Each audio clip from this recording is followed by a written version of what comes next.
বিয়েবাড়ির অনুষ্ঠানে মেয়েটা বোরখা পরে বসে আছে খাবারের টেবিলে। মেয়েটার সামনে বসেছে অনেক স্মার্ট মেয়ে। তারা পরে আছে শার্ট, প্যান্ট, অনেক দামি দামি ঘড়ি। দেখে মনে হচ্ছে অনেক ধনী পরিবারের। বোরখা পরা মেয়েটা তাদের দিকে তাকিয়ে আছে। মেয়েটা তাদেরকে বলল, আপু আসো আমরা খাওয়া শুরু করি। একটা মেয়ে বলল, তুমি কি কোনোদিন খাবার খাওনি? কথা শুনে মেয়েটা অনেক কষ্ট পেল, বাট তাদের কিছুই বলল না। বিসমিল্লাহ বলে খাবার শুরু করলো। মেয়েগুলো বলল, এরকম আনস্মার্ট মেয়েকে কে যে দাওয়াত দিয়েছে। ওহ দেখো কেমন করে খাচ্ছে, মনে হয় 7 বছর ধরে খাবার খায় না। একটা মেয়ে প্রশ্ন করলো, তুমি কি নামাজ পড়ো? মেয়েটি বলল, জি আপু। এবার মেয়েটি প্রশ্ন করলো, তুমি পড়ো? সেই প্রশ্নকর্তা মেয়েটি উত্তর দিল, জি মাঝে মাঝে পড়ি। মেয়েটা ভাবল হয়তো তারা নামাজি। মেয়েটা বলল, আপু বলো তো গোসলের ফরজ কয়টি? মেয়েরা প্রশ্ন শুনে অনেক হাসতে লাগলো।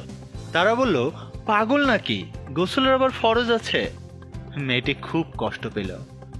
খাবার শেষ করে মেয়েটা একটা রুমে গিয়ে বসলো। ওই মেয়েগুলো সেখানে আসলো আর বোরখা পরা মেয়েটাকে শুনিয়ে শুনিয়ে বলতে লাগলো, আমার এই শার্ট আমি ওই শোরুম থেকে কিনেছি। আরো অনেক কিছু বলতে লাগলো। বোরখা পরা মেয়েটা খুব কষ্ট পেল। হঠাৎই বোরকা পরা মেয়েটার ফোন বাজতে লাগলো। মেয়েটি ফোন বের করতে লজ্জা পাচ্ছিল, কারণ তাকে সবাই কটু কথা শোনাচ্ছিল। তারপর মেয়েটি মাথা নিচু করে ফোনটা বের করলো। ওই মেয়েগুলো তো ফোনের দিকে তাকিয়ে অবাক, কারণ বোরকা পরা মেয়েটার কাছে যে ফোনটা ছিল সেটা ছিল আইফোন 8। মেয়েরা বলল, আপু এই ফোন কি তোমার বিএফ গিফট করেছে? মেয়ে বলল, না, আমার আব্বু জাপান থেকে নিয়ে এসেছে। ঠিক তখন বোরকা পরা মেয়েটার চাকর এসে বলল, ম্যাডাম আপনার জন্য গাড়ি ওয়েট করছে।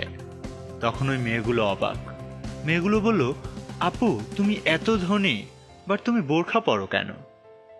মেয়ে বলল, আসলে আমি মুসলমান ঘরের সন্তান। বোরখা আমার পরিচয়, বোরখা আমার সম্মান।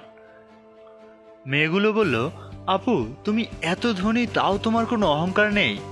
আপু আমরা যা করেছি তার জন্য আমরা দুঃখিত, কথা দিচ্ছি কোনো দিন বোরখা ছাড়া বাহির হব না।